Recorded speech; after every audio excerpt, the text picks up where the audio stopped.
আমার মা দুইটা চলে এসেছে। খেলছিল নাকি তারা? ইয়েস মামা, আমরা খেলছিলাম। Did you bring chocolate for us? উষসীকে কোলে নিয়ে নিয়েছে ব্যাগগুলো রেখে। ভাগ্নির কথা শুনে উমরান তার গাল টেনে দিয়ে বলে, ইয়েস মামা, আই ব্রট ইট। আমার মামা বাড়ি আছে আর আমি চকলেট আনবো না? বলেই পকেট থেকে বের করে দিল। আরবি মিষ্টি হাসি দিয়ে থ্যাংক ইউ জানায়। ততক্ষণে পেছন পেছন সারাও প্রবেশ করেছে। ধীর কদমে হাঁটছে সে। হাঁটাচলা দুর্বল আর চেহারা অন্ধকার মনে হলেও অসুস্থ মনে হচ্ছে না। বসার ঘর থেকে উমরানের হাতে এত লাগেজ দেখে তাহুরা চৌধুরী উঠে এসেছিলেন। সারাকে দেখে উমায়রা আর শ্রেয়সী উঠে এলো। স্বামীর পেছন পেছন বাড়িতে আকস্মিক সারার প্রবেশ খুব একটা ভালো প্রভাব ফেলেনি তার উপর, তা বোঝা যাচ্ছে চেহারা দেখে। বাকিদের কপালেও কিঞ্চিত ভাঁজ। সারা যে, ওকে কোথা থেকে নিয়ে এলি উমি? মায়ের প্রশ্নে এক নজর পেছনে তাকিয়ে উমরান জবাব দেয়, কিবরিয়া স্যার ফোন করেছিল, জানালো মেয়ে অসুস্থ, গিয়ে যেন নিয়ে আসে, তাই নিয়ে এলাম। অস্বাভাবিক কিছু না বললেও কেমন গা ছাড়া জবাব শোনালো। সারা এক নজর তাকায়। উমায়রা আর তাহেরা চৌধুরীকে তার এমন নির্লিপ্ত জবাবে একটু অপ্রস্তুত দেখালো। উমায়রা হাসার চেষ্টা করে বলল, ভালো করেছিস নিয়ে এসে। এসো সারা, ভেতরে এসো। কি হয়েছে হঠাৎ? অসুস্থ হয়ে পড়লে যে? এখন শরীর ভালো লাগছে? জি আন্টি, উনি ডাক্তার দেখিয়ে এলেন মাত্র। আপনারা ভালো আছেন? উমরানকে এভাবে সম্বোধন করাটা তার ভালো চোখে দেখল না। এক নজর শ্রেয়সীর দিকে তাকায়। সে নীরবে দেখছে সব। তাদের জবাব না দিতে দেখে সারা তাকায়। শ্রেয়সীর দিকেই চোখ আরো। তুমি ভালো আছো শ্রেয়সী? শ্রেয়সী একটু দূরে মেয়েকে আদর দিতে থাকা স্বামীর দিকে তাকিয়ে সম্মতিসূচক মাথা নাড়ায়, তবে মুখে জবাব দিল না। আন্টি, আপনারা কবে এলেন? আপুকে প্রথমবার দেখলাম। হ্যাঁ, আমিও তোমায় সামনাসামনি প্রথমবার দেখলাম। গত পরশুই এসেছি সবাই। থেমে আবার বলে, বাকি কথা পরে হবে, তুমি বরং আগে ফ্রেশ হয়ে নাও। রাইমাকে বলে, ওনাকে নিয়ে গেস্ট রুমে যান রাইমা, কি কি লাগে দেখবেন একটু। সারাকে নিয়ে ওপরে চলে গেল রাইমা। উমরান নিজেও মেয়ে আর ভাগ্নিকে খেলতে দিয়ে রুমে চলে গেছে। উমরান ওয়াশরুমে, শ্রেয়সী নিজেদের রুমে এলো। মেয়েকে খাওয়াচ্ছিল সে। ফিরার রুমে থেকে যাওয়ায় নিতে এলো উষসীকে বসার ঘরে রেখে। কোথাও স্বামীকে না দেখে ওয়াশরুমে চেয়ে দেখলো হয়তো গোসল করছে। সে চোখ ফিরিয়ে প্রতিবারের ন্যায় আলমারি থেকে পোশাক বের করে বিছানায় রেখে দিল। তারপর ফিডারটা কোথায় রেখেছিল খোঁজে। মেঘটা খেলতে খেলতে কোন কোনায় যে রেখে দেয় খুঁজতেই আধা ঘন্টা লেগে যায়। বালিশের নিচে, ড্রয়ারে, ড্রেসিং টেবিলে, কোথাও না পেয়ে অনেক খুঁজত। শেষে খেলনার বড় ঝুড়িতে খুঁজত।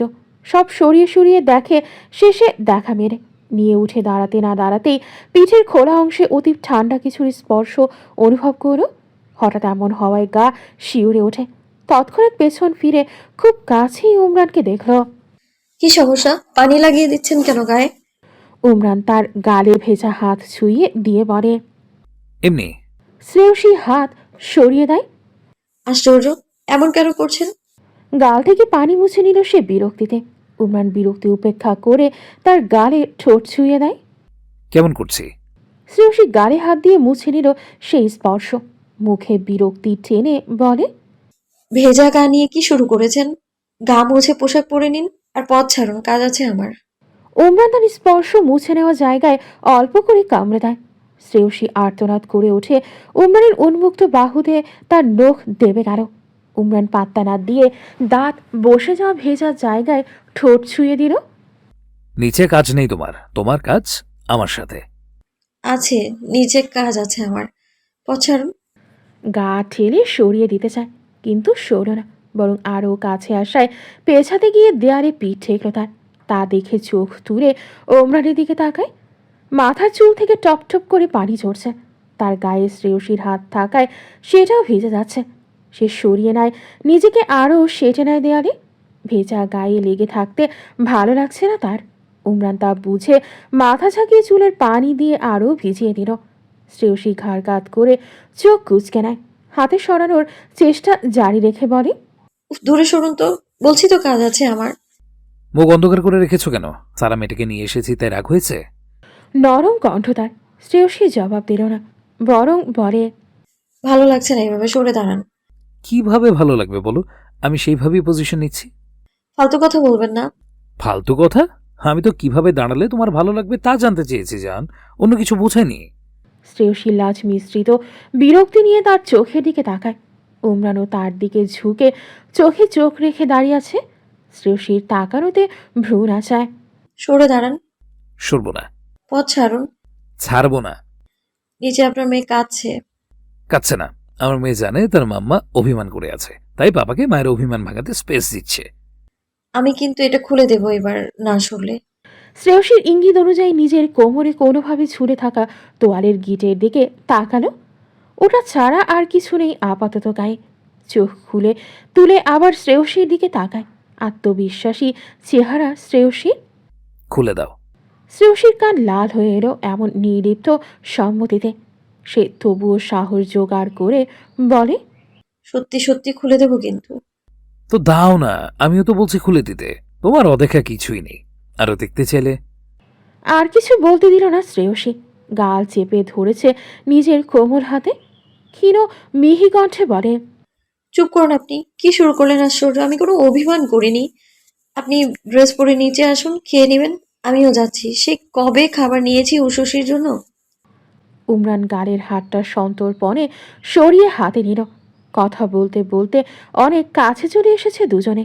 কোমরে হাত রেখে আরেকটু টেনে নিজের সাথে লাগিয়ে নিল। ঠোঁটে অল্প করে ঠোঁট ছুঁয়ে বলে, তোমার অভিমান বোঝার ক্ষমতা আমার আছে মিসেস। শোনো, তোমার কর্নেল আঙ্কেল ফোন করে হঠাৎ বলল তার মেয়ে অসুস্থ, গিয়ে যেন নিয়ে আসে। মানা করাটা শোভা পায় না। তোমায় তো সব জানিয়েছি। কিবরিয়া স্যার, তোমার দিদুন, উনারাই তোমার জীবনের একমাত্র কাছের মানুষ ছিলেন। সেই কিবরিয়া স্যারকে কিভাবে মানা করতাম?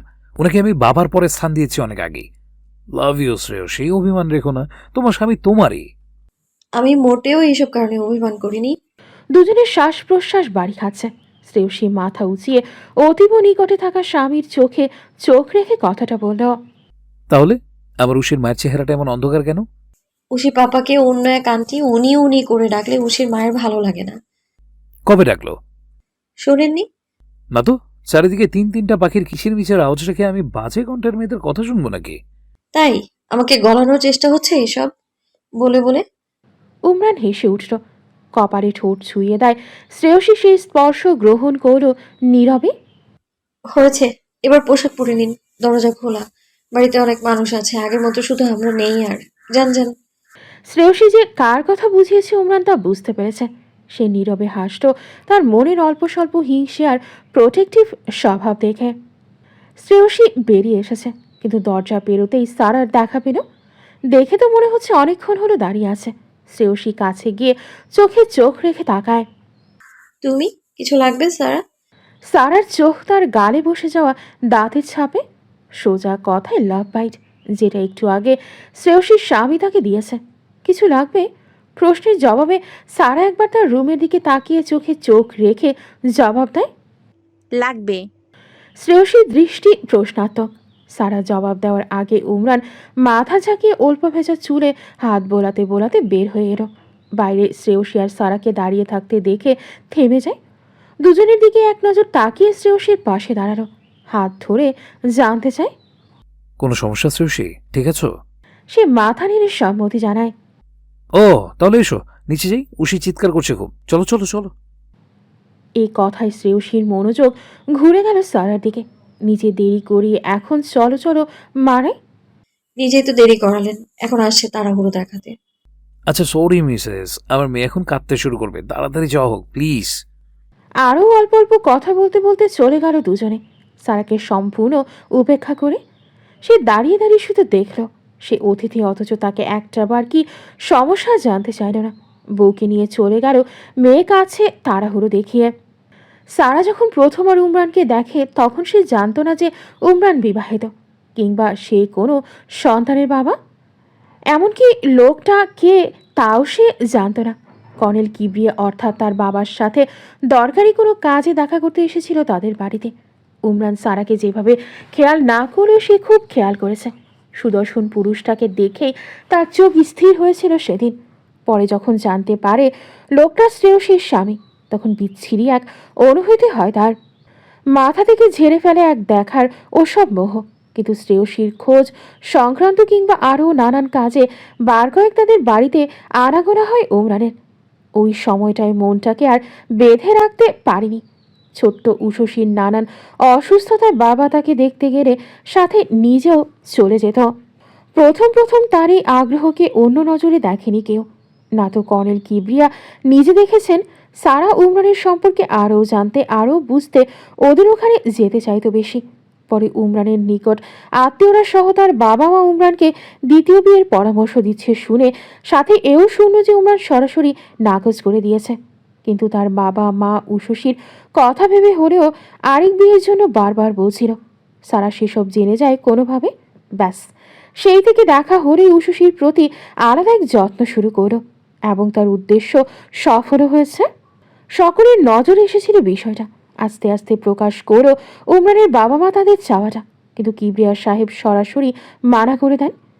শ্রেয়সীর স্বামী সন্তান তিনি অন্য কাউকে দিতে চান না। এমনকি উমরানকেও দ্বিতীয় বিয়ের যে পরামর্শ দেওয়া হতো তাতেও ছিল ওনার ঘোর আপত্তি। উষসীর দেখা শোনায় সমস্যার কারণ দেখিয়ে উমরানকে আরেকবার বিয়ের কথা বলে তিনি নিজে খোঁজ খবর নিয়ে এক বৃদ্ধাশ্রম থেকে রাইমাকে নিয়ে আসেন। সেই থেকে রাইমাই উষসীর সব দেখাশোনা করেছে। যেহেতু উমরানের মা নিজেও বিছানায় পড়েছিলেন কোমর এবং পায়ের গভীর আঘাতে, তাই রাইমার দরকারটা একটু বেশিই ছিল। সারাকে নিয়ে ওই প্রস্তাবে তিনি আপত্তি জানান। প্রথমত শ্রেয়সীর স্বামীর দ্বিতীয় বিয়েই তিনি চান না। তার উপর নিজের অতিবাহিত অল্প বয়সী মেয়েকে কেন আগের পক্ষের স্বামী সন্তান ছিল এমন কারোর সাথে দেবেন। কিন্তু সারার মা মেয়ের মতিগতি আগেই বুঝেছিল। সাবধানও করে, কিন্তু মেয়ের জেদের সামনে টিকতে পারেনি। নিজেই স্বামীকে বোঝাতে চাইছিলেন বারবার। এরই মধ্যে এসব ওমরানের কানে যায় আর সরাসরি প্রত্যাখ্যান আসতো তার দিক থেকে। সাথে ওই আলাপ ওখানে স্থগিত না করে খারাপ কিছু করার আশঙ্কা জানালো। তাই সেখানেই থেমে গেল সবটা। কিন্তু সারার অনুভূতি থামল না, তার দিনে দিনে আরও গভীর হলো, যার পরিণতি আজ শ্রেয়সীর ফিরে আসার পরও ওমরানকে ব্যক্তিগতভাবে পাওয়ার ইচ্ছা জারি রাখা। এবার বেশি বেশি করছিস তারা। সামনে পেলে থাপ্পড় লাগাবো আমি তোকে। ওসব ভূত মাথা থেকে নামিয়ে ছাড়বো। লাজ শরম খেয়ে বসে আছিস বেয়াদব? আমি কালই তোর বাবাকে ওখানে পাঠাচ্ছি, চলে আসবি সাথে। দাও, 1000টা থাপ্পড় দাও, কিচ্ছু যায় আসে না আমার। মেজর সাহেবকে আমার চাই। বাবাকে উল্টাপাল্টা বোঝালে খারাপ হয়ে যাবে বলে দিলাম। আমি এখন কোথাও যাব না, এখানেই থাকবো, অনেক দিন থাকবো, সারা জীবন থাকবো। একদিন না একদিন আমার প্রতি দুর্বল হতেই হবে মেজর সাহেবকে। বেয়াদব মেয়ে, বউ বাচ্চা আছে ওই লোকের। মানুষ বুঝে মাথা খারাপ করিস সারা। তুই এখন আর ছোট নেই, কিভাবে বোঝালে বুঝবি তুই? আমাকে বল না মা। কঠোরতার আড়ালে অসহায়ত্ব সারার মায়ের কণ্ঠে। উন্মাদ সারা সেসবে কর্ণপাত করল না। থাকুক, আগে তো সাপোর্ট করেছিলে মা, এখন কেন এমন করছো? তুমিও সাথে না থাকলে আমি কিভাবে কি করব বলো? বাবাকে তো বোঝাতে হবে। তখন শ্রেয়সী ছিল না, এখন ও আছে। বুঝতে পেরেছিস তুই? স্বামী সন্তান নিয়ে পূর্ণ সংসার ওর। তুই একটু বিবেক দিয়ে ভাব সবটা। এমনটা হয় না সারা। কেন হবে না মা? স্বামী সন্তান নিয়ে পূর্ণ সংসার, তাতে কি? আমি তো ওর সংসার ভাঙছি না, শুধু ওর মতো নিজেও একটা সংসার চাইছি। দুজনকে না হয় আলাদা আলাদা রাখলো। সাথে সাথে সারার মায়ের ভর্ৎসনা এলো ওপাশ থেকে। হ্যাঁ, আর সেই সংসার ওর স্বামীর সাথেই চাইছিস তুই? বেয়াদব কোথাকার। একটু হুঁশে আয়। তোকে আমি কিভাবে বুঝাই? যার পেছনে পড়ে আছি সে একটা মেয়ের স্বামী হয়, বাচ্চা আছে ওদের একটা। এসব হয় না। সতীন নিয়ে সংসার করার কথা ভাবছিস, গাধী মেয়ে? কেন হবে না? তুমিও তো করেছো সতীনের সংসার, আমিও করব। একঘেয়ে স্বর সারার। মা একটু বোঝানোর চেষ্টা করে। যুগ বদলেছে সারা। আমাদের যুগ আর এই যুগ এক নয়। তাছাড়া তোর বাবা আর আমার সম্পর্ক শেষ হওয়ার পথে ছিল, তখনই অন্য কাউকে বিয়ে করেছে আমার অনুমতি নিয়ে। সেপারেশন থেকে ডিভোর্স না নিয়ে আবার ফিরেছি আমি, তাও তোর ছোট মা আপত্তি করেনি বলেই তোর বাবা আর আমার সম্পর্ক টিকে আছে। একটা মেয়েকে ঠকিয়ে এসব ঠিক না সারা। সুখী হবি না তুই। আর তোর কি মনে হয় সতীন নিয়ে সংসার করা এতই সহজ?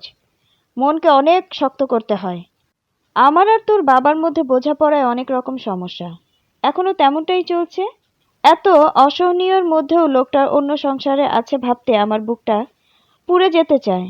কত কষ্টে সব হাসি মুখে মেনে নেয়ার মতো থাকি, তুই ভাবতেও পারবি না। পরিস্থিতির শিকারে আজ এসব সহ্য করছি আমি। সহ্য করতে হচ্ছে নিজেকে ভুলার জন্য। না চাইতেও শক্ত হতে হয়। তুই কিভাবে পারবি মা? অনেক সুন্দর জীবন অপেক্ষা করছে তোর জন্য। এভাবে হেলায় আর ভুল পদক্ষেপে শেষ করিস না। এখন ক্ষণিকের মোহে সতীনের সংসারও ভাবতে মিষ্টি লাগছে। যখন মোহ কেটে যাবে, আফসোস করে কুল পাবি না আর। সাথে ওমরানও কোনোভাবে তোর ফাঁদে পা দিলে নির্দোষ দুটো মানুষও সারা জীবন ভুগবে। এই মেয়েটার স্বামী সন্তান ছাড়া আর কেউ নেই। সেই শেষ আর একমাত্র সম্বলটাতেই নজর দিচ্ছিস তুই। একটু ভেবে দেখ সারা, বাস্তবতার বিবেক ধরে রেখে ভাব সবটা। আর মায়ের কথা শোন, মা নিশ্চয়ই তোর খারাপ চাই না। একটু বোঝ, কাল তোর বাবা গেলে সাথে চলে আসিস। কোনো ঝামেলা পাকাস না ওদের মধ্যে। তুমি আমাকে বুঝতেই চাইছো না। আমার অনুভূতি তোমার কাছে মোহ। এরপর তোমার কথা শোনার পর আর প্রশ্নই আসে না। আমার অনুভূতির মূল্য নেই তোমার কাছে। আর কী বা আশা করব? রাখো ফোন। আর কল দিবে না আমাকে এসব বলতে। আর শুনে রাখো, বাবার সাথে আমি ফিরছি না। পারলে বলো কাল যেন না আসে। আমি এখান থেকে মেজর সাহেবের সাথে ভালো কিছু স্মৃতি নিয়েই তবেই ফিরতে চাই। কেটে দিল সে নিজেই। ফুলবাড়িতে এসে উঠেছে শুনেই মায়ের একের পর এক কল আসছিল। সে সে রুমে এসে স্থির হয়ে মায়ের সব কথা শুনল, সাথে নিজের সিদ্ধান্ত শোনালো। আর এই সিদ্ধান্তই তার শেষ সিদ্ধান্ত। এত তাড়াতাড়ি সে এখান থেকে যাবে না। শ্রেয়সীর ফেরার পর থেকে মেয়ে আর বউ নিয়ে এখন উমরানের সবটা ভালো চলছে ভেবে তার দুশ্চিন্তায় দিনরাত এক হয়ে যাচ্ছিল। কিভাবে কি করবে, কিভাবে উমরানের কাছাকাছি থাকবে, নিজের প্রতি কিছু অনুভব করাবে ভেবেই পাচ্ছিল না। ভাগ্যিস আগেই নিজের অসুবিধায় পাবলিক থেকে এসে আবার এখানে প্রাইভেট ইউনিভার্সিটিতে ভর্তি হয়েছে। না হয় এত সহজ হতো না অল্প সময়ে সবটা ম্যানেজ করা। উমরান আর শ্রেয়সীর উপর হামলার দিন ওদের বিষয়টা ভাইরাল হওয়ার পর থেকেই সে উন্মাদ হয়ে গিয়েছিল। অস্থিরতায় একদিন হুট করে মেসেজও পাঠিয়ে দেয় আবল তাবল যা মনে আসে লিখে। পরে দেখলো ব্লক করে দিয়েছে তাকে। ব্যাস, আর থাকতে পারেনি। নাটক সাজিয়ে কোনোভাবে চলে এসেছে এখানে। 2-4 দিন কেটে গেছে। সারা এখনও ফুলবাড়িতে। তার বাবা এসেছিল কিন্তু সে যায়নি। সুস্থ হলে এখান থেকেই হোস্টেল চলে যাবে জানিয়েছে। উমরানের কাছাকাছি থাকতে চাইলেও সম্ভব হয়নি তা। কারণটা অবশ্যই উমরানেরই ব্যস্ততা। বাবা ছেলে খুব একটা ফ্রি ছিল না এই কদিন। আজ একটু সময় পেয়েছে। বাড়িতেই আছে দুজন। সবাই বসার ঘরে। শ্রেয়সী রান্নাঘরে কিছু করছে। উমরান কফির জন্য এসেছে সেখানে। নিজেই বানিয়ে নিল কফি মেকারে। শ্রেয়সী মন দিয়ে কিছু রাঁধছে। তার রান্না নাকি সেদিন খুব পছন্দ হয়েছিল সবার, তাই নিজেই সব রাধার দায়িত্ব নিয়ে নেয়। উমরান কফিতে এক চুমুক দিয়ে বলে, কাল সেশনে যাবে শ্রেয়সী, নাকি পরশু যেতে চাও? শ্রেয়সী ফ্রাই প্যানে বেগুন ভাজা করছে। চামচ দিয়ে উল্টাতে উল্টাতে জানতে চায়, ডক্টর ডেট ধরে দেয়নি? দেয়নি তো, বলেছে সপ্তাহে 2 দিন হলেই হবে। সুবিধা অনুযায়ী আগে ভাগে জানিয়ে যেতে বলেছে। ও, তাহলে আপনি যেদিন ফ্রি থাকবেন সেদিনই যাব না হয়। উমরান কথা শেষে সম্মতি জানিয়ে চলে যেতে গিয়ে থেমে যায়। সারা এদিকটাই আসছে। মেয়েটাকে কোনোভাবেই তার সুবিধার মনে হয় না। শ্রেয়সীর আশেপাশে আসতে দিতে মন চায় না। সে কফি মগ হাতে ধীরে এসে দাঁড়ায় শ্রেয়সীর নিকট। শ্রেয়সী চুলগুলো পেঁচিয়ে ক্লিপে আটকে নিয়েছে যাতে কাজ করতে সুবিধা হয়। পিঠের ওপরের দিকে বাদামি রঙা তিলটা চেয়ে আছে উমরানকে। সে ওখানে আঙুল দিয়ে আঁকতে শুরু করে। শ্রেয়সী, হুম, কি করছো? বেগুন ভাজা। চুলার দিকে ইশারা করে বলে সে। মায়ের প্রিয়। হ্যাঁ, সবার যা যা পছন্দ সব রেঁধেছি। আমার প্রিয় খাবার খাওয়াবে না? রেঁধেছি তো। এটা না, অন্য কিছু খাবো। কি খেতে চায় জানতে পেছনে ফিরতেই নিচ্ছিল শ্রেয়সী। তার আগে পিঠের তীরে একজোড়া অধরের স্পর্শ পেল। সাথে কানে এলো মোহনীয় ধীর কণ্ঠের আওয়াজ। আজ 6 দিন, তাই না? সুস্থ হয়েছো? শ্রেয়সী প্রথমে বুঝতে পারেনি, পরে বুঝে সারা অঙ্গ লাজে ছেয়ে যায়। পেছনে ফিরল না আর। এই, ধীর কণ্ঠ মানে শ্রেয়সী মিহি কণ্ঠে সাড়া দেয়। হুম, সুস্থ হয়েছো? হ্যাঁ। কম্পিত কণ্ঠে কথাটা বলতেই কানের রতিতে হালকা করে জিহ্বার স্পর্শ পেল। চোখ ভিজে যায়। লাজের রঙে গালে আগুন ধরে গেল। উমরান জানে কিভাবে ছুঁড়ে গভীরে না গিয়েও কোমলে স্পর্শ প্রেম আবেগ জাগানো যায় স্ত্রীর মনে। শ্রেয়সীর সব কিছু তার নখদর্পণে। আজ রাতে তোমাকে লাগবে জান। আমি আসার আগে উষসীকে ঘুম পাড়িয়ে রাখবে, ঠিক আছে? লাজে লাল মুখ, হৃদয় বোধ হয়ে শ্রেয়সী তখন ধীরে ধীরে উমরানের বুকে শরীর রেখে দিল। তা দেখে উমরান হালকা করে হাসে, পেছন থেকে মুখের উপর আসা চুল কানের পেছনে গুজে দিয়ে বলে, তুমি কি জানো প্রথমবার যখন আমরা কাছাকাছি আসি তখন তুমি নিজেই আমাকে চাইছিলে? শ্রেয়সী সাথে সাথে ঘাড় ফিরিয়ে তাকায়। 2 সেকেন্ডের মতো চোখাচোখি হয়, তারপরে মদ্যপ নয়ন দুটো হতে চোখ ফিরিয়ে নেয় সে, তবে অস্বীকার করল। মিথ্যে কথা। আমি কি পাগল নাকি যে এমনটা চাইবো নিজ থেকে? কত ছোট ছিলাম তখন। হুম, তুমি পাগল না, তুমি তো আমার বোকা শ্রেয়সী। চুমু কিভাবে খায়, কেন খায় জানতে আমার উপর এক্সপেরিমেন্ট করেছিলে, আমাকে পাগল করে ছেড়ে দিয়ে অবুঝ সাজছিলে। আর এখন এখন অস্বীকার করা হচ্ছে? তুমি মেয়েটা আমি কম জ্বালাওনি শ্রেয়সী। এখনো বিয়ের পর প্রথম প্রথম কত কষ্টে কাছাকাছি থেকেও দূরত্ব বজায় রাখতাম, ভাবলেই নিজের উপরে মায়া হয়। আপনি প্লিজ এখন যান এখান থেকে। আর আর কিছু পাচ্ছেন না স্মৃতিচারণ করার জন্য? লাল হয়ে এসেছে তার কান দুটো লজ্জায়। পাবো না কেন কিছু, আমার সব মনে আছে, একটা সেকেন্ডও ভুলিনি। কিন্তু বিশেষ মুহূর্তগুলো মনে করতে আলাদাই প্রশান্তি লাগে। এ পর্যায়ে শ্রেয়সীর একটু কৌতূহল জাগলো তাদের এই ছোট ছোট বিষয়গুলো জানার। সে ঘাড় ফিরিয়ে আগ্রহী নয়নে জানতে চায়, আচ্ছা, বিয়ের পর প্রথম রাতে আমাকে কি উপহার দিয়েছিলেন আপনি? ওটা এখন কোথায়? উমরান গ্যাসের সুইচ বন্ধ করে জবাব দেয়, প্রথম রাতে তোমাকে একটা বিশ্বস্ত বুক উপহার দিয়েছিলাম, আর কিচ্ছু দেইনি। তুমি আমার বুকে নিশ্চিন্তে ঘুমোচ্ছিলে, আর আমি রাত থেকে তোমাকে খুঁটিয়ে খুঁটিয়ে দেখছিলাম। এই যে এখন যে বুকে নিজেকে ছেড়ে দিয়ে নিশ্চিন্তে দাঁড়িয়ে আছো, ওটাই তোমাকে সঁপে দিয়েছিলাম সেদিন। অ্যারেঞ্জ ম্যারেজ নাকি লাভ ম্যারেজ? কোনোটাই না, ওটা ম্যানিপুলেটিভ ম্যারেজ ছিল। আমি তোমাকে নিজের ভেবে নিয়েছিলাম, বড়রা সময় হলে তোমাকে আমার কাছে দিয়ে দেওয়ার চিন্তা ভাবনা করেছিল জেনে। ভালোবাসা উপলব্ধি করিনি তখনও, আর তুমিও ছোট ছিলে। কিন্তু আমার তো বউ দরকার ছিল, তাই কিবরিয়া স্যারের কাছে জেদ ধরে রাজি করিয়েছিলাম, আর আমার বোকা শ্রেয়সীকে উল্টাপাল্টা বুঝিয়ে হাত করে নিয়েছিলাম। ম্যানিপুলেশন যাকে বলে, সেও গলে গেল। ব্যাস, সেদিন বিকেলেই বিয়ে করে নিলাম। রাউফানদের কোনো কথা জানালো না, তাদের অস্তিত্বহীন রেখেই সবটা বলল। একে তো করেছেন ভালো। ওষ্ঠ দুটো আটকা পড়ল তার কথা শেষ করার আগে। সারা পেতেই অধর মুছে শ্রেয়সী ফের বলে, বিবাহ, তার উপর স্বীকারও আবার আটকা পড়ল। সময় নিয়ে ছেড়ে উমরান নিজেই বলে, চুপ, কয়বার বলবো এসব কথা বলবে না আর? উফ, তোমাকে স্মৃতিচারণ করিয়েও শান্তি নেই। এই জন্য তুমি কিছু জানতে চাইলেও বলতে চাই না আমি, আবার না বললেও ভেঁ ভেঁ করো। বিরক্তি তার কণ্ঠে। শ্রেয়সী তাদের বিয়ে নিয়ে অতীত নিয়ে হাজার রকম প্রশ্ন করে, কিন্তু সে মন খুঁড়ে অল্প কিছু বললেও পরে গিয়ে এই মেয়ে সেই এক বিষয়ের খোঁটা দেবে বারবার। শ্রেয়সী ঢোক গিলে হাতের উল্টো দিকে অধর মুছতে মুছতে বলে, বাহ, আপনি করতে পারবেন আমি বললেই দোষ? উমরান তাকে নিজের দিকে ফিরিয়ে নেয়, মাথার পেছনে চুলের গোড়া শক্ত করে ধরে। অথর জোড়ার নিকটে এসে বলে, হ্যাঁ দোষ, আমি করেছি সেটাও দোষ, তুমি বলেছ ওটাও দোষ। দোষে দোষে কাটাকাটি, তাই ওসব কথা আর তুলবে না। বাহ বাহ, মেজর সাহেবের লজিক শুনে আমি তো শিহরিত। এত অল্পতেই শিহরিত হয়ে যাচ্ছ? রাতে তো কাছে আসলে বিছানায় নাগিনের মতো গা মোচড়াতে মোচড়াতে কুল পাবে না। পাগল করে যখন ছেড়ে দেব তখন বুঝবে কথায় কথায় খোঁচা দেওয়ার মজা। ইস, পাগলের মতো কে করে বেশ জানা আছে আমার। রাতেও দেখা যাবে কে কাকে পাগল করে সেটা। এখন এখান থেকে জানতো, অনেক রান্না বাকি আছে আমার। আপনার কফিও ঠান্ডা হয়ে কিছু বাকি নেই আর, জানতো। শ্রেয়সী ছাড়িয়ে নিল নিজেকে। উমরান আর কথা বাড়ায় না, বউয়ের কপালে অথর ছুঁয়ে চলে আসে। উদ্দেশ্য প্রণোদিত ঘনিষ্ঠ কথাবার্তা শুরু করেছিল যদিও, কিন্তু কথার তালে ওসব মাথায় ছিল না তার।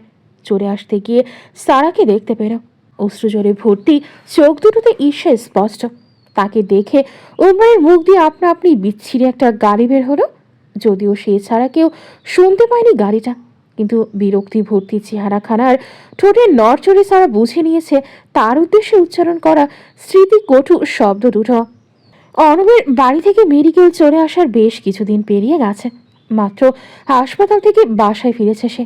ওয়ার্ড রাউন্ডে কনসালটেন্ট লেট, আর হেভি অপিডি থাকায় ভীষণ ব্যস্ত কেটেছে সারাটা দিন। তার ওপর সব শেষে বাজারে যাওয়ার ঝামেলা তো ছিলই। আরও কিছু কাজ সেরে বাসায় ফিরতে ফিরতে রাত 9:30টার ঘর ছুঁয়েছে তখন।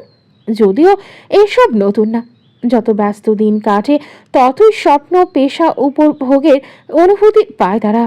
কয়েক বন্ধু মিলে থাকে বাসায়, সবাই এই ব্যাচেলর ভাষাটি নিয়েছিল।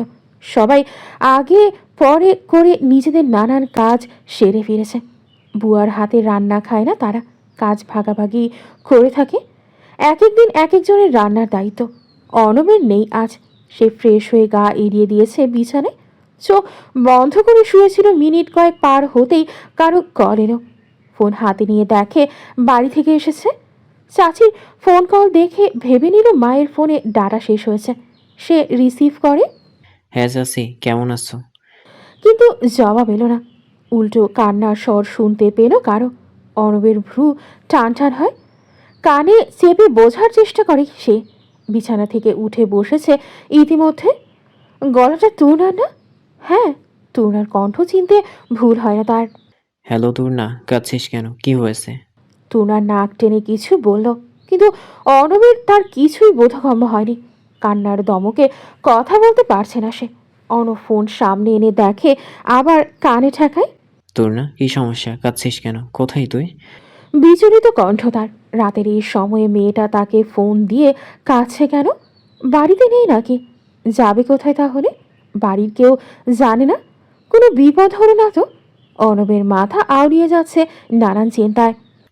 এই না, কি হয়েছে তোর? আর কোথায় আসিস আমাকে বল। বাড়িতে আসিস নাকি বাইরে? তুনা নাক টেনে আবার কিছু বলে, কিন্তু অর্ণব বিরক্ত হয়, হড়বড়িয়ে জানতে চায়। থাপ্পড় দেবো বেয়াদব। কান্না থামা, সুন্দর করে কথা বল। সবার আগে এটা জানা, এই মুহূর্তে কোথায় তুই? বাড়িতে নাকি বাইরে? বাড়িতে কাঁদতে কাঁদতে কোনোভাবে জবাব দিল সে। বাকিরা নেই? আছে। কি হয়েছে কারো? না, ঠিক আছে সবাই। কান্নার ধমকে কেঁপে কেঁপে উঠছে তার কণ্ঠ। অর্ণব কুঞ্চিত ললাটে জানতে চায়, কিছু হয়েছে কারো? তাহলে কাঁদছিস কেন? কেউ কিছু বলেছে? তুনা প্রশ্নটা শুনেই একসাথে অনেক কথা বলে ফেলল। থামাথামি নেই, অভিযোগ করছে কোনো বিষয় নিয়ে। কিন্তু অর্ণব তার কাঁদতে কাঁদতে গালের ভেতর বলা কথাগুলোর একটা শব্দও বুঝল না। সে তুনা থামতেই বলে, ভিডিও কল দিচ্ছি, রিসিভ কর তুই। বলেই কেটে দিল। তারপর আবার দিলে তুনা রিসিভ করে ঘরের লাইট জ্বালিয়ে দেয়। চোখ দুটো লাল হয়ে ফুলে গেছে তার। নাকটাও কান্নার ফলে টকটকে লাল করে বসে আছে। থেকে থেকে ঠোঁট দুটো কেঁপে উঠছে। অর্ণব ধরে নিল বাড়িতে কেউ বকা দিয়েছে, তাই অসময়ে কাঁদতে বসেছে চাচির মেয়ে। নতুন তো হচ্ছে না এমনটা, প্রত্যেকবার এমন বিচার নিয়ে ফোন দেয়। আর সে প্রথম কি না কি হলো ভেবে বিচলিত হয়। তুনার মুখে কি হয়েছে শুনে তবেই শান্ত লাগে নিজেকে। ফোন রেখে মুখ ধুয়ে আয়। পাগলের মতো চেহারা বানিয়েছিস কান্নাকাটি করে। তুনা অমান্য করল না। সুন্দর করে সব বলতে আগে কান্না থামাতে হবে। মিনিট কয়েক সময় লাগিয়ে মুখ ধুয়ে আসে, তারপর ঠিকঠাক হয়ে বসে ক্যামেরার সামনে। এবার বল, কে কি বলেছে? বাবা মা আমাকে বিয়ে দিয়ে দিতে চাইছে অর্ণব ভাইয়া। আমি আজ শুনে নিয়েছি ওদের কথা। নিশান ভাইয়ের সাথে নাকি আমাকে বিয়ে দেবে। আমি এখনও স্কুল শেষ করতে পারিনি, এখনই বিয়ে দিয়ে দিতে চাইছে ওরা। আমি কি খুব বোঝা হয়ে গেছি তোমাদের কাছে? বলতে বলতে ঠোঁট ভেঙে এলো তার। নিজেকে সামনে সে বলে, বাবা মা আমাকে একটুও বিশ্বাস করে না। ভেবেছে আমি কলেজে উঠলেই কারোর সাথে প্রেম করব। কলেজে ওঠার আগেই নাকি আমার কোনো একটা ব্যবস্থা করবে, না হয় কলেজেই দেবে না। ওরা কিভাবে এসব চিন্তা ভাবনা মাথায় আনতে পারে? আমাকে একটু। কবে আর কে বলেছে এসব? কথা শেষ করার আগেই অর্ণবের প্রশ্ন কানে এলো। তুনা অভিযোগের কণ্ঠে বলে, বাবা মা আর কি, সোফায় বসে বসে ফোন দেখছিল বাবা। নিউজ দেখেছে কোনো মেয়ে বাড়িতে প্রেমিকের সাথে বিয়ে দিতে না যাওয়ায় আত্মহত্যা করেছে। তারপর থেকেই নীরব ছিল। মা এসে চেহারা এমন দেখাচ্ছে কেন জিজ্ঞেস করলে জানাই আমাকে কলেজে ওঠার আগেই ভালো ছেলে দেখে কাবিন করিয়ে দিবে। বাবার সাথে বাবার সাথে সাথে মাও তাল মেলায়। সাথে সাথে নিশান ভাইয়ের কথা তোলে। মামা মামি নাকি আমাকে নিশান ভাইয়ের সাথে বিয়ে দিতে চায়। আচ্ছা, আমি তো এখনও অনেক ছোট, এইসব কিভাবে চিন্তা করে ওরা? কথা শেষ করতে না করতেই টুট টুট শব্দে ফোন কেটে গেল। তুনা ভাবলো নেটওয়ার্ক সমস্যায় কেটেছে। সে আবার ফোন লাগাতেই অর্ণব কেটে দেয় ওদিক থেকে। ভুলে কেটে দিয়েছে ভেবে আবার দিতেই বিজি দেখালো। তুনা আশ্চর্য হয়, কথার মাঝে অর্ণব ভাইয়া কোনোদিন ফোন কাটে না। তার সব কথা শুনে প্রত্যেকবার আবল তাবল যা যা বলে সব শোনে। হঠাৎ কেটে দিল কেন? আবার তার সব কথা না শুনে অন্য কাউকে ফোন করছে। অভিমানের ঘরা পূর্ণ হয় তার। কেউ তাকে বুঝতে চাইছে না। বাবা মা বিয়ে দেওয়ার জন্য উঠে পড়ে লেগেছে, আর অর্ণব ভাইয়া তরুণার হয়ে বাড়িতে কাউকে বোঝাবে না এটা জানান দিতেই কল কেটে দিল। সবাই তরুণার থেকে মুখ ফিরিয়ে নিচ্ছে এভাবে। মায়ের ফোন চুপি চুপি বসার ঘরে সোফায় রেখে এসে দরজায় খিল লাগিয়ে ফের কাঁদতে বসে সে। হ্যাঁ বল অর্ণব, ভালো আছিস? খাওয়া দাওয়া করেছিস বাবা? ঠিক আছে মা, বাড়িতে কার বিয়ের কথা চলছে? তার মা একটু চমকালো অর্ণবের গম্ভীর কণ্ঠে। এর মধ্যে এই ছেলের কানেও চলে গেল। তোকে কে বলেছে? কে বলেছে সেটা পরের বিষয়। আমাকে এটা বলো, কার বিয়ের কথা হচ্ছে আর কেন হচ্ছে? অর্ণবের মা তরুণার এমন অল্প বয়সে বিয়ের কথা তোলায় ছেলে মেয়ে সবাই আপত্তি করবে না জানতো। বিশেষ করে অর্ণব তো শুনেই রেগে যাবে এসব কথা কানে গেলে। ওনার ছেলেটা আবার সব দিক খেয়াল রাখা পুরুষ কিনা। আগে থেকেই ভাই বোনদের প্রতি একটু বেশি যত্নশীল। এমনকি বড় বোনকেও ছোটদের মতো আগলে রাখার স্বভাব তার। মৌরির চলে যাওয়ার পর তো সেসব আরও বেড়ে গেল ভাই বোনদের প্রতি। তরুণার এমন অল্প বয়সে বিয়ে কোনোদিনও ছেলে মেয়েরা মানবে না জানতো। আর বলিস না বাবা, তোর চাচা অনুকে কলেজে দেওয়ার আগেই ভালো ছিল। ছেলে দেখেই বিয়ে পড়িয়ে রাখবে সিদ্ধান্ত নিয়েছে মরি চলে যাওয়ার পর। তোর বাবা মেয়েটাকে একটু চাপে রাখলেও এমনটা চায়নি। বুঝি না আজ ওইসব শোনার পর। কিন্তু তোর চাচা কোনো রিস্ক নিতে চায় না মেয়েটাকে নিয়ে। তার কথা পবিত্র সম্পর্কে থাকলে ফালতু চিন্তাভাবনা আসতো না মাথায় মেয়ের। না তো মেয়েটা হারানো ভয় থাকতো। তাই ভালো ছেলে দেখেই বিয়ে পড়িয়ে রাখবে তার এক কথা। এইসব কথা তো টুকটাক আগের থেকেই তো হতো। আজ যে কি হলো হঠাৎ এইসব আলোচনার জন্য তোর বাবার সাথে বসেছে, অনুমতি চায় কাছে। তোর চাচি নিজেও ভাই ভাবির আগেই প্রস্তাব পেয়েছে মেয়ের জন্য। মরিকে চেয়েছিল, ওকে পায়নি, এখন অনুকে চায়। তাহলে ওই বাড়িতে মেয়েটা যায়। এখন আর কি আর বলবো। অর্ণবের কোনো উত্তর এলো না। বিপরীতে শুধু গম্ভীর শ্বাস প্রশ্বাসের শব্দ। তার মা কল কেটে গেছে ভেবে ফোন হাতে নিয়ে দেখে না, লাইনে আছে। হ্যালো, শুনতে পারছিস অর্ণব? পাচ্ছি। বাবা কোথায় এখন? তোর বাবা এখন ফিরেনি। তোর বাবা চাচা কেউ ফিরেনি। এইসব নিয়ে কথা বলতে চাইছিস নাকি? তারপর আবার বলে, দেখ পারিস কিনা কিছু বুঝাতে। একটা মেয়ে ভুলে আরেকজনকে ভুগতে তো দিতে পারি না এভাবে, তাই না? পুরো জীবনটা পড়ে আছে ওর। এখন আর দুনিয়া বুঝলো কই। তাছাড়া বোনের সব কিছুই জানার পর সাহস করবে আর? সেদিন তো অনেক বোঝালাম। তার উপর যেভাবে সব কিছু চোখে রাখতে হয় ওরে, ও সবে সুযোগ পাবে কই বলতো? একজনকে ভুলে আরেকজনকে কিছু না করে শাস্তি পেলে এটা অবিচার, ওর উপর অন্যায় হবে। বোঝাতে পারলে বোঝা তোর চাচাকে। পরে কথা বলছি, এখন রাখো। কেটে দিল সে আর কিছু না বলে। তুনা বাড়ি প্রত্যেকের উপর অভিমান করে আছে। কাল থেকে আগের মতো প্রাণোচ্ছল হয়ে কথা বলছে না কারোর সাথে, না তো নিজের তিরিং বিরিং স্বভাব জারি রাখছে। কেউ কিছু জানতে চাইলে উত্তর না দিয়ে চুপচাপ থাকে, চেহারা গম্ভীর করে রাখে। খেয়ে দিয়ে চুপচাপ রুমে এসে দরজায় খিল দেয়। এখনও রুমেই আছে সে, তবে সামনে একটা বই দেখা যাচ্ছে, হয়তো পড়ছে। দরজায় কারো নক করার শব্দ এক নজর তাকায়, তারপর বিছানার পাশ থেকে কলম নিয়ে বইয়ে কিছু একটা দাগাতে সাড়া দেয়। কে? আমি বলছি আপু, দরজা খুলো। কি দরকার? তুমি দরজা খুলো, তারপর বলছি।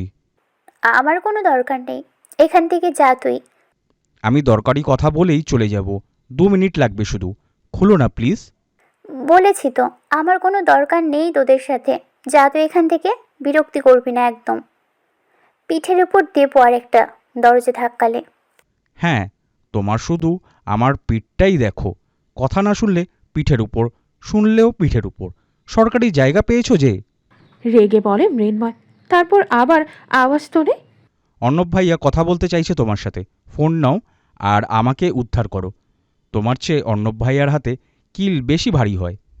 অর্ণবের ফোন শুনে তরুণার অভিমান আরও গাঢ় হলো। নাক ফুলিয়ে বলে, অর্ণব ভাইয়ের সাথে কথা বলতে চাই না আমি। তোরা কেউ আমার ভাই না, আমার কেউ নেই, বাবা মা ভাই বোন কেউ নেই, চলে যায় এখান থেকে। সেটা তুমি অর্ণব ভাইয়াকে বলো, সে লাইনে আছে, তোমার সব কথা শুনবে। বললে দরজা না খুললে বাড়ি এসে আবার আগের রুমের লক সিস্টেম নষ্ট করে দেবে। তারপর সামনে থেকে কি করো দেখব। তরুণার রাগে গজরাতে গজরাতে না চাইতে উঠে এসে দরজা খুলে দিল। এখন কথা না শুনলে পরে অর্ণব ভাইয়া বাড়ি আসতে সত্যি সত্যি হুক নষ্ট করে দেবে তা জানে সে। রাগ করে ধুমধাম দরজা বন্ধ করার স্বভাব তার, সাথে খাবার বর্জন। অনেক বলে কইও খোলা যায় না, তাই একবার রুমের হুক নষ্ট করে দিয়েছিল অর্ণব। পরে তরুণা অনেক বলে কয়ে ঠিক করেছে তা, তাই অনিচ্ছা সত্ত্বেও দরজা খুলে দেয়। তারপর হন হন করে আবার বিছানায় গিয়ে বসে পড়ে। মৃন্ময় ঢুকলো পিছু পিছু। এই ন ভাইয়া, কথা বলো। কথাটা বলে সে ফোন বোনের সামনে রেখে দিল। Video call. তুনা সেদিকে তাকাচ্ছে না, মুখে বিরক্তি তার। তরুণা, অনব ফোনের ওপাশ থেকে ডাকলো। তুনা ফিরে তাকায় না, নিজের মতো বইয়ের পৃষ্ঠা উল্টাতে থাকে। তোকে ডাকছি তরুণা। তাও উত্তর দিল না সে। অনব অভিমানীর অভিমান দেখে তির্যক নেত্রে চেয়েছে।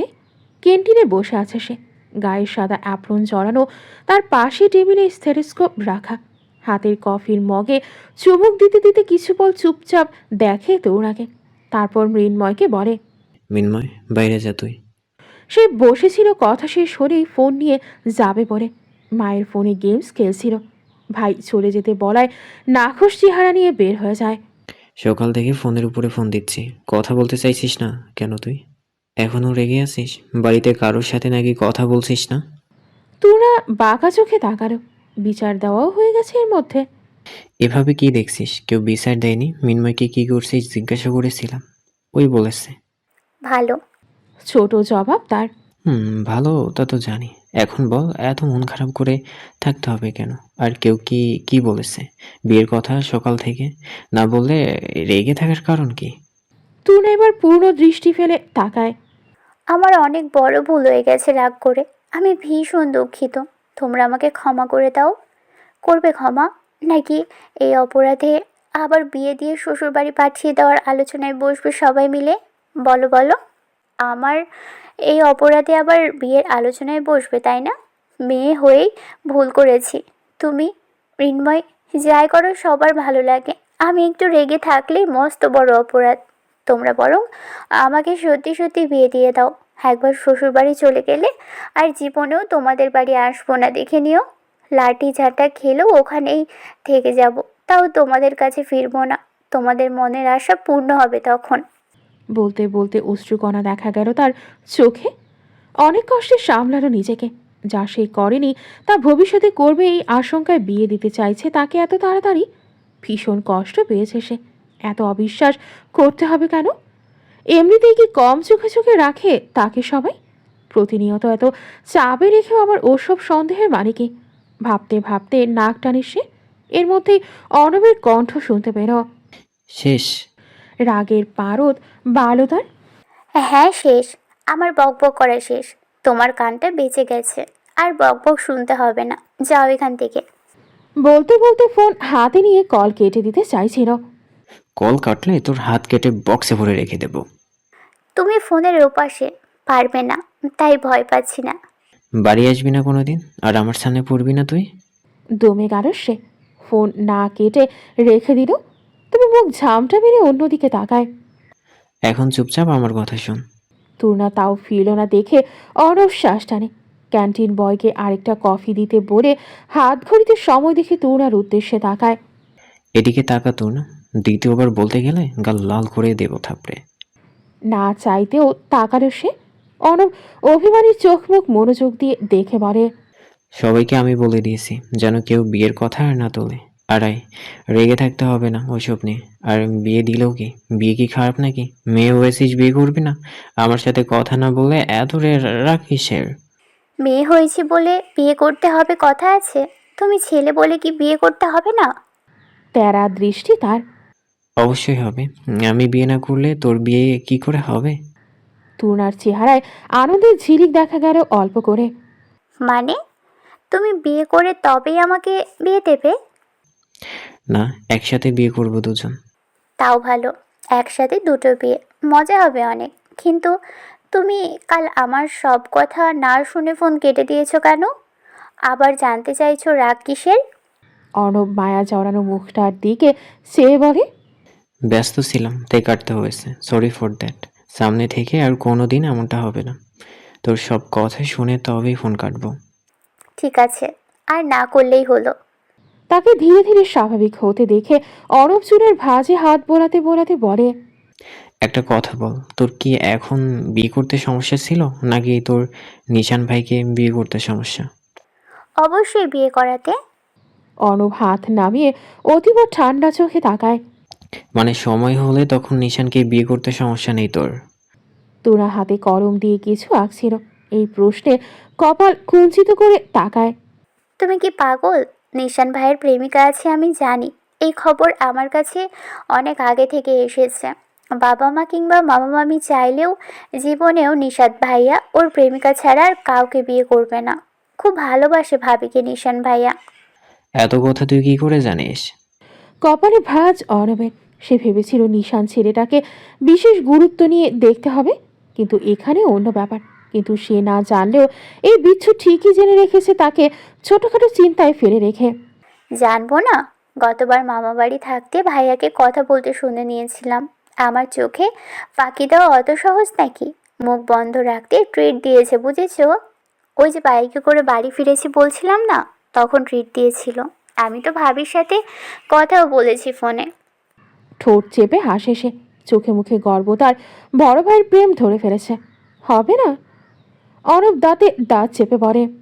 ছোট বলে বিয়ে করবি না বিয়ে করবি না কাঁদছিস, এদিকে দুনিয়ার সব শয়তানি শিখে বসে আছিস, আবার বড় মুখে মুখ করে বলছিস। শোন বেয়াদব, সামনে থেকে যদি নিজের কিংবা আশেপাশের যে কারো যে কোনো ধরনের প্রেম নিয়ে আগ্রহ দেখি অথবা এ সংক্রান্ত বিষয়ে নাক গলাতে দেখি, তাহলে নিজ দায়িত্বে বিয়ের ব্যবস্থা শুরু করব আমি।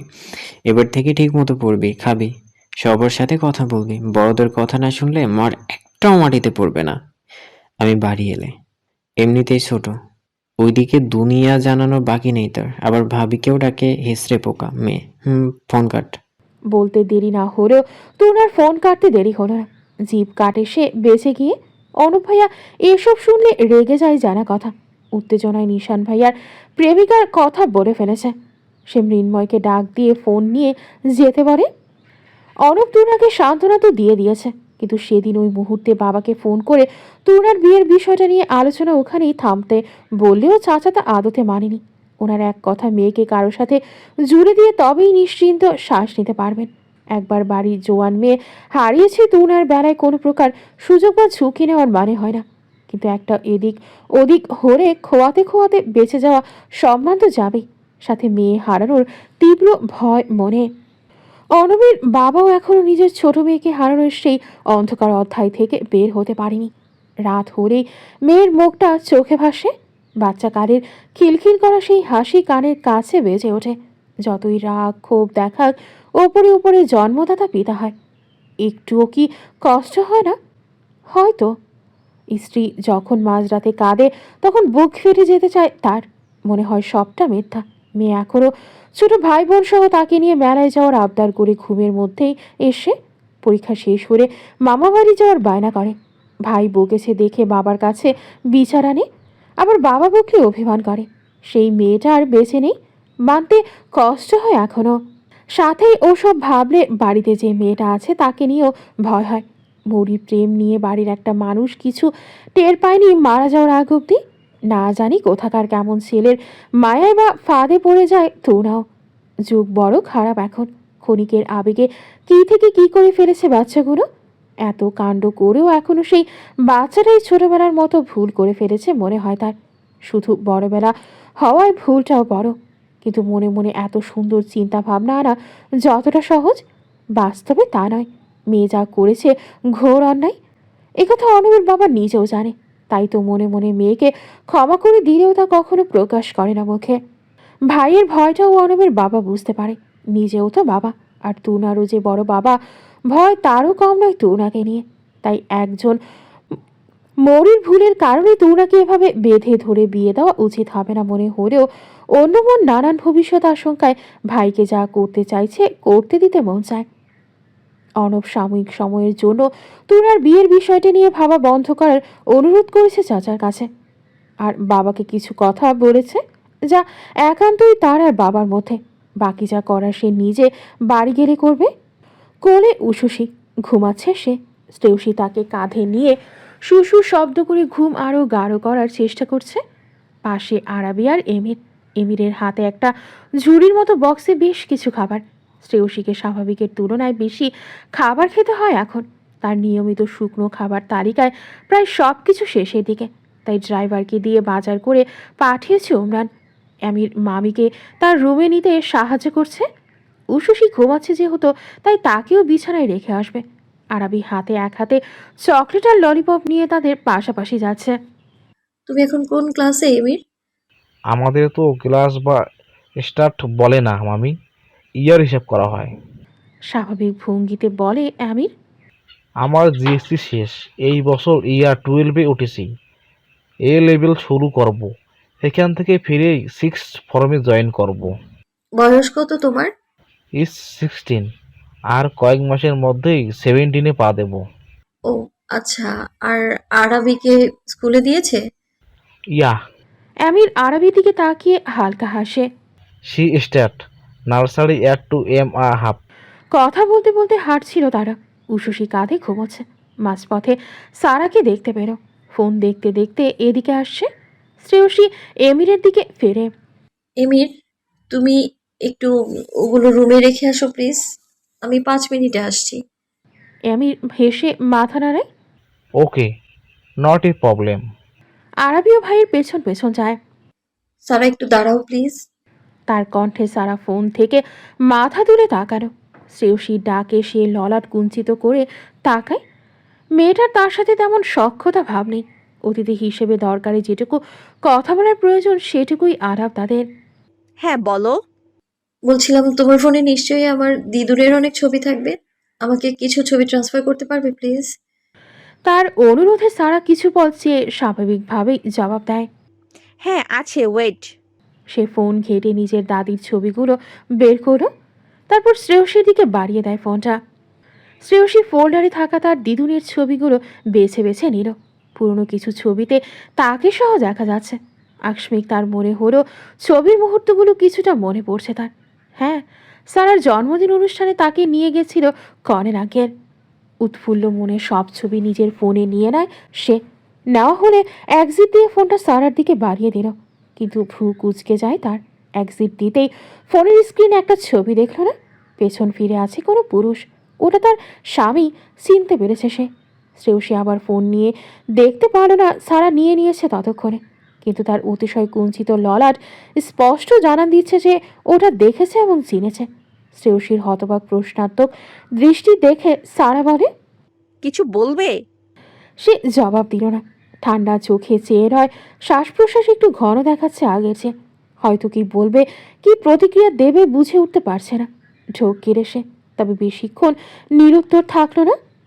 ফোনের লক স্ক্রিনের ওই ছবিটা উশুসির পাপার। সারা মেয়েটা দেখে নিয়েছে বুঝে হালকা হাসল। তো তো তুমি কি বুঝতে পারছো না?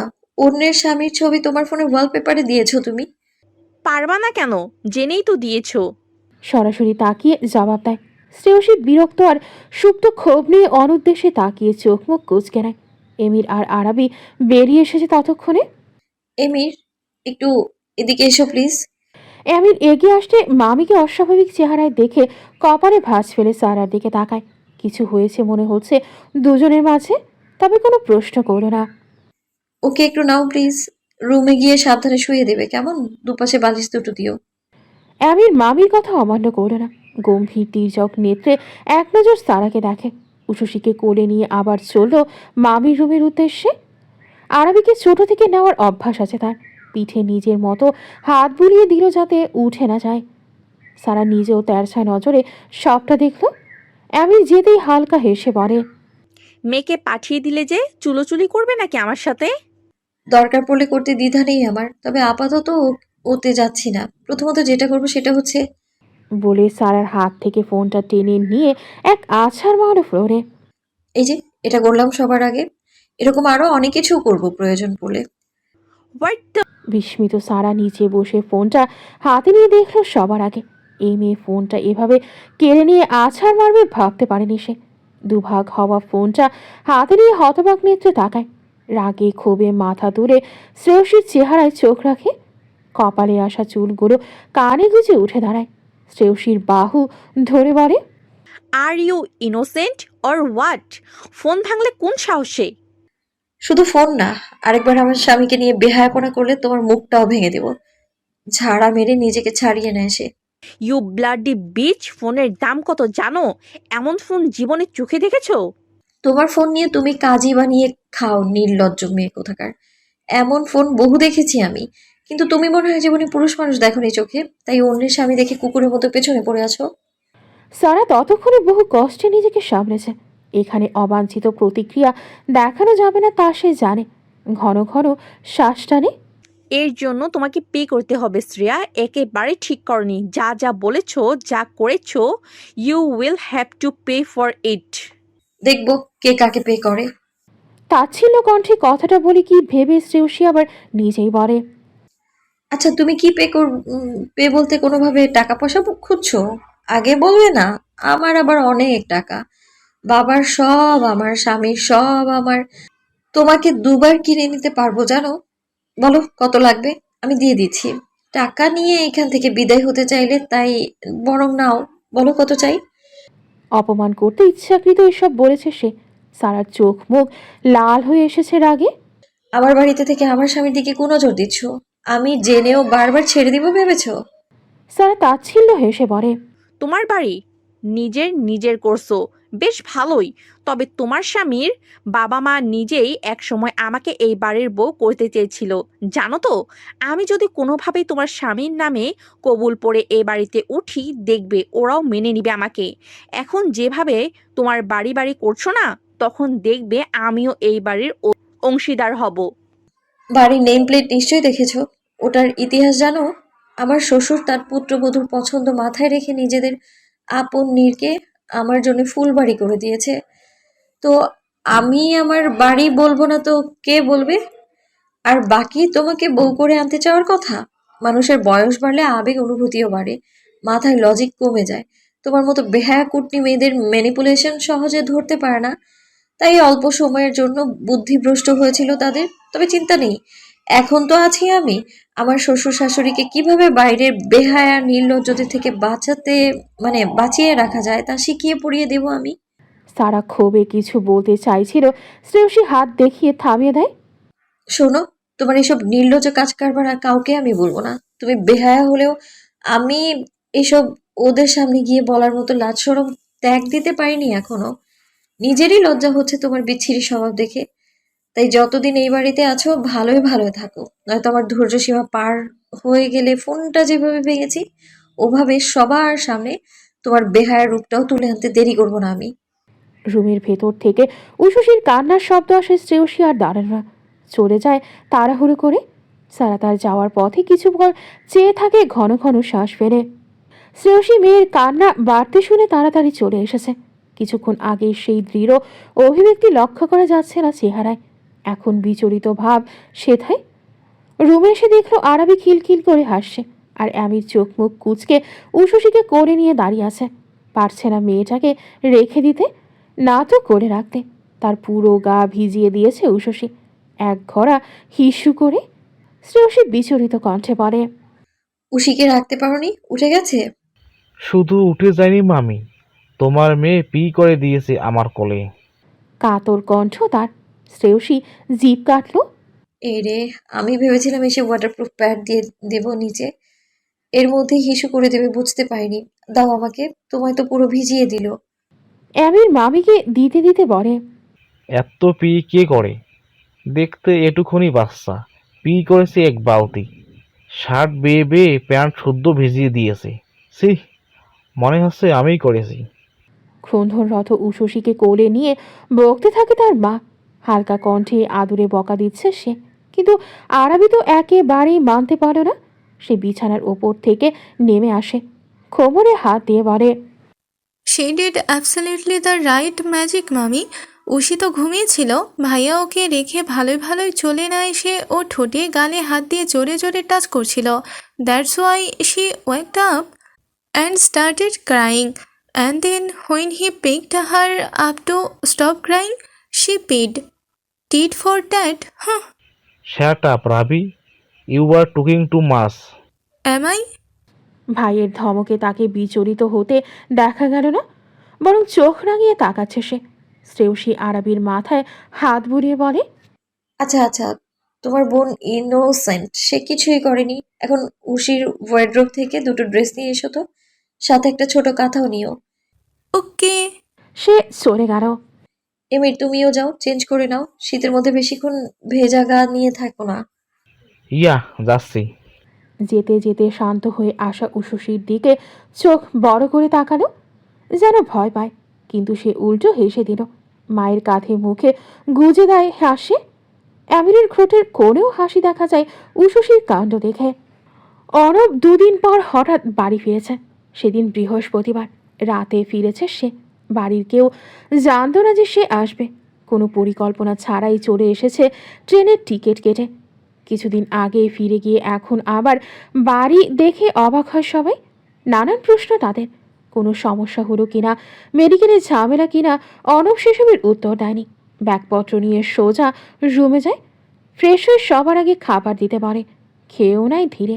তারপরের সময়টুকু বাবার সাথে রুমে ছিল।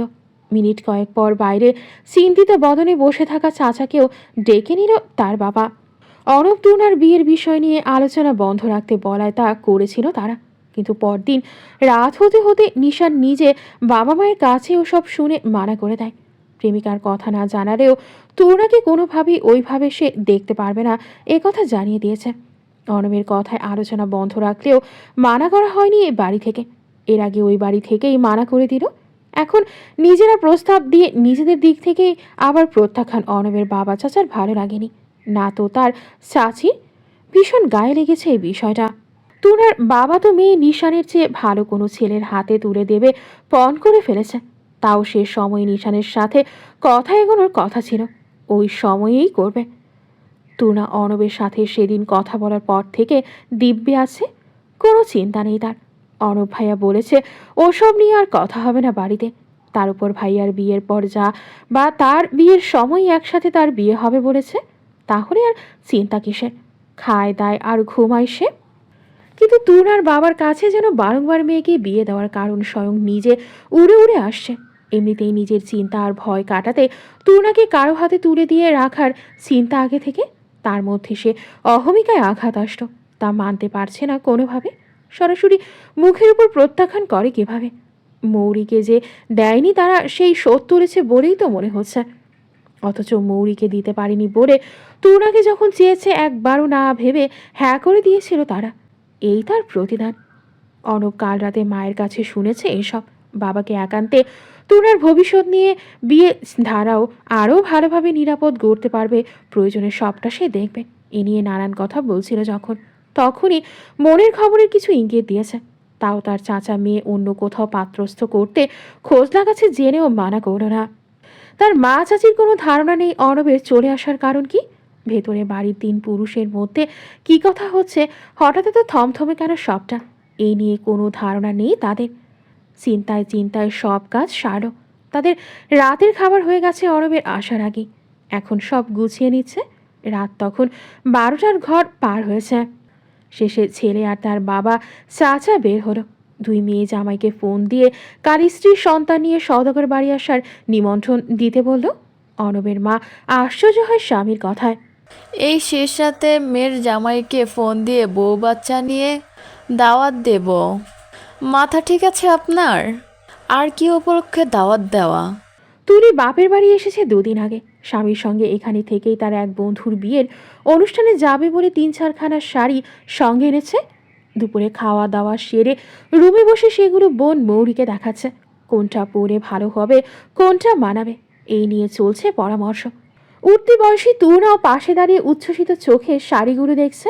ছোটবেলার মায়ের আর বড় বোনদের ওড়না জড়িয়ে কতবার যে শাড়ি পরেছে তার হিসেব নেই, কিন্তু বয়সন্ধিতে পা দেওয়ার পর শরীরের গঠনে পরিবর্তন বেশ, তাই আর ওড়না গায়ে বসে না।